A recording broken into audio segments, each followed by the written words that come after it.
सवाल यह है कि आम आदमी पार्टी कहां सफल हुई, कहां विफल। पोस्ट पोल सर्वे के मुताबिक आम आदमी पार्टी को पूरे देश में 3% वोट मिलने का अनुमान है, जबकि क्षेत्रवार बात करें तो उत्तर भारत में 7%, पश्चिमी और मध्य भारत में 2% और दक्षिण भारत में महज 1% वोट मिलने की संभावना है। और उत्तर भारत में कहां मजबूत है आम आदमी पार्टी? IBN 7 के लिए CSDS के सर्वे के मुताबिक उत्तर भारत में आम आदमी पार्टी को 7% वोट मिलने की संभावना है और सबसे ज्यादा वोट दिल्ली में। अब वो जाहिर सी बात है, यहीं से शुरू हुई 31%, तो पंजाब में भी 21% वोट मिलने का अनुमान है। और आम आदमी पार्टी को किस इलाके में कितना समर्थन है? अब अगर हम सर्वे की माने, ये सर्वे है, फिर से मैं बता दूं, हम नतीजे नहीं बता रहे हैं, उसके लिए आप 16 का इंतजार कीजिए। सर्वे की माने तो केजरीवाल की पार्टी को शहरी इलाके के 7% लोग, जबकि ग्रामीण इलाकों के महज 1% लोग समर्थन करते नजर आ रहे हैं। तो क्या ये अर्बन फिनोमेना है? ये भी एक सवाल होगा।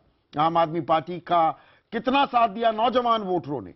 पोस्ट पोल सर्वे के मुताबिक 18 से 22 साल और 23 से 25 साल के 4% युवा वोटर आम आदमी पार्टी का समर्थन करते दिखे। वहीं 26 से 35 साल और 36 से 45 के 3% वोटर भी आम आदमी पार्टी का साथ दे रहे हैं। अब सवाल यह है कि आम आदमी पार्टी को पढ़े लिखे वोटरों का कितना समर्थन मिला? सर्वे के मुताबिक 6% ग्रेजुएट, 3% मैट्रिक पास, 1% प्राइमरी शिक्षित और 2% अनपढ़ वोटर आम आदमी पार्टी के पक्ष में हैं। और हमारे साथ 3 खास मेहमान हैं। अजय सिंह है हमारे साथ, संजय कुमार हैं और साथ ही साथ धीरज नैयर। बिल्कुल संजय जी, हमने जो आंकड़े बताए उस पर आपकी पहली टिप्पणी। देखिए, आम आदमी पार्टी का जो हमारा आकलन है सर्वे के आधार पे वो 3% है और जिस तरह से हमने आंकड़ों को भी प्रस्तुत किया, शायद ये बहुत चीजों को जो दर्शा नहीं पा रही है सही।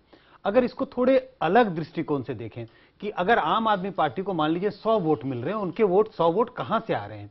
अर्बन फिनोमेना, आपने सही कहा, बिल्कुल अर्बन फिनोमेना है। अगर ये 100 वोट आम आदमी पार्टी को आ रहे हैं, 75 वोट उनको शहरी इलाकों से आ रहे हैं और सिर्फ मात्र 25%, तो बिल्कुल शहरी फिनोमेना। दूसरी बात, जो युवा मतदाताओं की बात हो रही है, इनके 70% जो वोट्स हैं वो 18 से लेकर के जो 35 वर्ष के जो मतदाता उनके बीच से आ रहा है। और अगर जो एजुकेटेड की बात कर रहे थे, अगर इनके 100 वोट हैं तो 50 वोट इनको देने वाले वो लोग हैं जो ग्रेजुएट अबव हैं।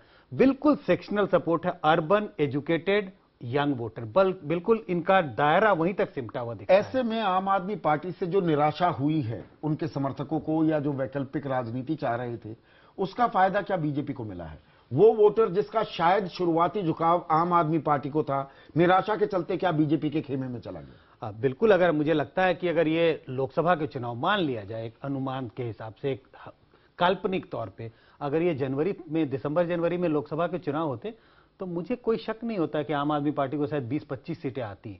लेकिन जैसे जैसे जब हम चुनाव में गए और उस समय आम आदमी पार्टी की छवि थोड़ी खराब होने लगी, दिल्ली के जो घटनाक्रम हुए उसके बाद, तो मुझे लगता है कि जो आम आदमी पार्टी से जो निराशा हुई लोगों को, उसका सीधा सीधा फायदा बीजेपी को दिखाई पड़ता है। फिर भी जिस तरह की सफलता है, अजय पहले आपसे पूछूंगा, सब लोग इसी बात का इंतजार कर रहे थे कि कैसा आउटकम होगा और उसके बाद क्या ये एक फेनोमेना के रूप में और एक वास्तविक फोर्स के रूप में यहां से इमर्ज करेगी कि नहीं करेगी। तो इस चुनाव के नतीजों के बाद आप आम आदमी पार्टी का भविष्य कैसा देखते हैं?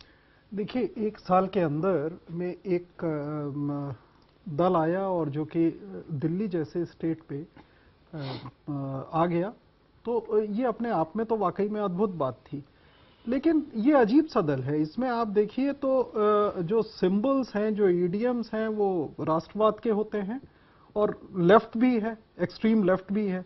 तो रेडिकल लेफ्ट और राष्ट्रवाद, ये दोनों जो वो लेके चलते हैं, हमें नहीं समझ में आता है कि ये कहां पे जाके एक साथ होंगे। तो हमें कहीं ना कहीं लगता है कि ये एक, जैसे असम में अगर आपको याद हो, एजीपी एक फेनोमेना आप ये कह रहे हैं कि आइडियोलॉजिकल वेगनेस में ट्रीट कर रहे हैं और ये लंबा नहीं चलता। बहुत ज्यादा वेगनेस है और ऑर्गेनाइजेशनल स्ट्रक्चर नहीं है। तो हमें नहीं लग रहा है कि ये आप आने समय लगता है। धीरज, आप क्या समझते हैं? 17 मई के आगे आम आदमी पार्टी का एक पूर्वानुमान लगाएं कि क्या कर रही होगी ये पार्टी।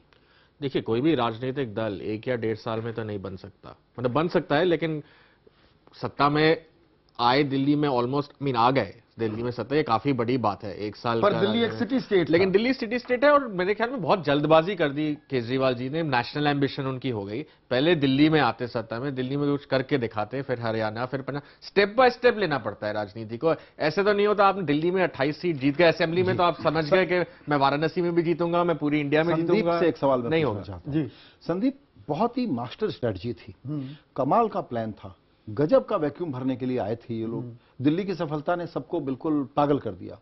उसके बाद इतनी जल्दी से एक तरीके से अपने कुछ शॉर्ट चेंज किया, ये स्ट्रेटजी कितनी बड़ी चूक इनसे हुई कैसे? मेरे लिए अभी भी ये पहेली है। देखिए, आईपीएल का आजकल सीजन चल रहा है संजय। ग्लेन मैक्सवेल उन्होंने कमाल कर रखा है। वो 4 इनिंग्स खेलते हैं, 95, 95, 90, फिर 50 से ऊपर मारते हैं, फिर 5 पर भी आउट हो जाते हैं। एक ओवर कॉन्फिडेंस भी होता है। आप मानने लगते हैं मेरे हाथ में पारस है या मैं पारस हूं, कुछ भी छू दूं वो सोना हो जाएगा। आप ओवर रीच भी करने लगते हैं, आप बहुत जल्दबाजी में होने लगते हैं, उम्मीदें बढ़ जाती हैं आपकी। जो बात धीरज कह रहे थे, मैं पूरी तरह से इत्तेफाक रखता हूं। थोड़ा सा उनको जो अप्रत्याशित सफलता मिली, उन्हें रुकना चाहिए था, ठहराव करते। और मुझे अंदर तक की जानकारी है आम आदमी पार्टी की कि वो ये मान रहे थे कि दिल्ली सरकार हम चलाते। पहले उनका जो टारगेट था वो था कि 60 सीट लड़ते हैं या 50 ढंग से लड़ेंगे, 20-30 पर सफलता हासिल करते हैं। लेकिन वो आंकड़ा बढ़ते बढ़ते और जो साथ में लोग जुड़े और जो उम्मीदें बढ़ी और ऐसे ऐसे लोग आए जो और कहीं पार्टी से टिकट नहीं मिल रहा तो चलो यहां से ले लेते हैं, वो 300-400 सीट पर पहुंच गए। आपका कोई संगठन नहीं। सिटी स्टेट में बड़ा आसान होता है, आप मैनेज कर लेंगे। 16-16 लाख की कॉन्स्टिट्यूएंसी में कैसे मैनेज उन्होंने करेंगे? बीजेपी से भी ज्यादा सीटों पे उम्मीदवार खड़ा किया। 440 सीटों पे चुनाव लड़ रहे हैं। 440 सीटों पर चुनाव लड़के करीब करीब 3% के हिसाब से 1.5 करोड़ वोट मिलने का अनुमान है। हालांकि 6% मिलता तो नेशनल पार्टी बन जाते। संजय जी, आपसे एक सवाल। अभी एक चुनाव है पर उनके पास बचा हुआ। अगले चुनाव में भी 3 आ गए तो 3 जमा 3 6 में वो हो जाएंगे राष्ट्रीय पार्टी। बिल्कुल। संजय जी, ये दिल्ली में फिनोमेना हुआ, हम हरियाणा में अनुमान लगा रहे थे, वहां पर बात नहीं चली, लेकिन पंजाब हम एक्सपेक्ट नहीं कर रहे थे और सरप्राइज सफलता मिल रही है। वहां 21% का वोट शेयर हमारा सर्वे बता रहा है। ऐसा क्यों हो सकता है? देखिए, पंजाब में बहुत साफ है। पंजाब के मतदाता जो अकाली दल की वहां सरकार है, अकाली दल बीजेपी की सरकार है, उससे नाखुश दिखाई पड़ते हैं। साथ ही साथ उनकी जो केंद्र में जो कांग्रेस गठबंधन की सरकार है, उससे भी नाराजगी थी।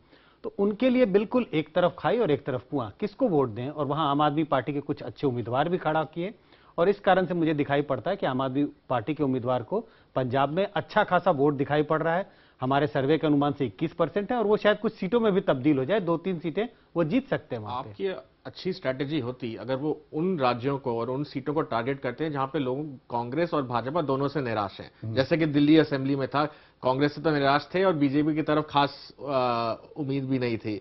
वो अगर वो टारगेट करते और सक्सेस रेट हाई होता तो काफी फायदा होता। अभी प्रॉब्लम है 400 सीट में से 4 जीते तो लोग आपको सीरियसली नहीं लेंगे, सोचेंगे ये क्या पार्टी है। तो धीरज, एक क्विक बसपा कमेंट से और, भी कम। लेकिन अभी भी क्या एक सिल्वर लाइनिंग दिखती है कि जो हमारा सर्वे कह रहा है अगर ये 16 में नतीजों में तब्दील हो जाता है 16 तारीख को, तो दरअसल बीजेपी के अलावा हर पार्टी कहीं ना कहीं नुकसान झेलती दिख रही है, ममता और जयललिता को छोड़ दे तो उसके बाद भी छोटे दलों में कौन सड़कों पर आकर संघर्ष करने, लोगों का भरोसा जीतने की कोशिश करेगा, उसके लिए क्या एक विंडो बचती है जिसमें आम आदमी पार्टी भी होगी? बिल्कुल विंडो है, लेकिन उनको पूरी रिकैलिब्रेट करनी पड़ेगी स्ट्रैटेजी। फिर से स्क्वायर वन पे जाएं, फिर से अपनी शुरुआत से।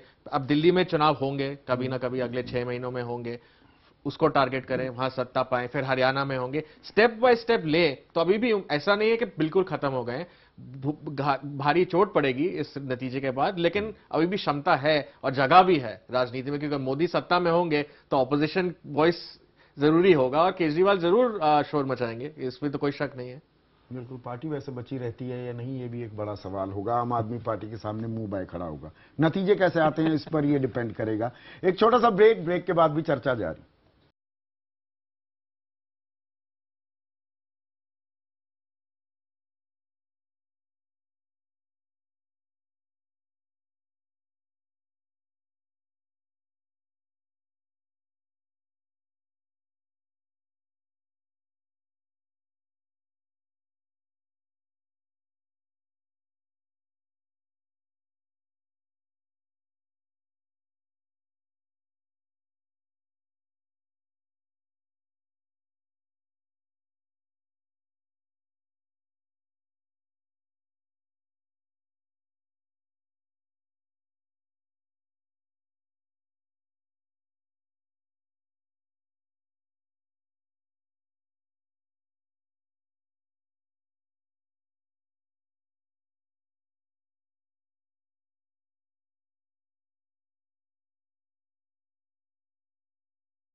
हम बात कर रहे हैं आम आदमी पार्टी की, कितनी सफल कितनी नाकाम रही है। और जो आंकड़े हम आपको दिखा रहे हैं लगातार उनकी लोकप्रियता में, जो लग रहा था कि सर्ज करेगी दिल्ली में विधानसभा में, अप्रत्याशित जो उनको सफलता हासिल हुई थी उसके बाद, लेकिन वो यहां 16वीं लोकसभा के चुनाव में कहीं वोटों में, वोट परसेंटेज में तब्दील होती नहीं दिख रही है। ऐसे में अजय ये बताइए कि ऐसी पार्टियां, जो आपने 75 का भी जिक्र किया, ऐसे आंदोलन जो आते हैं जिसमें युवा भी आकर्षित होते हैं, जो लोग थोड़ा साइलेंटली चुपचाप बैठे रहते हैं, वो भी मुखर होने लगते हैं, निराशा के बाद एक सेकंड लीज ऑफ लाइफ का स्कोप रहता है, चांस रहता है या नहीं?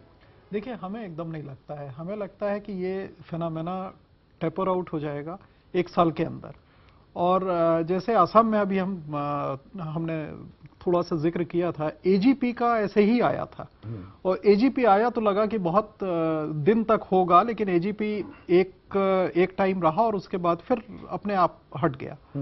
तो हमें लग रहा है कि इसका हस्र वही एजीपी वाला होने वाला है और ये अधिक टाइम भी नहीं लगेगा इसमें।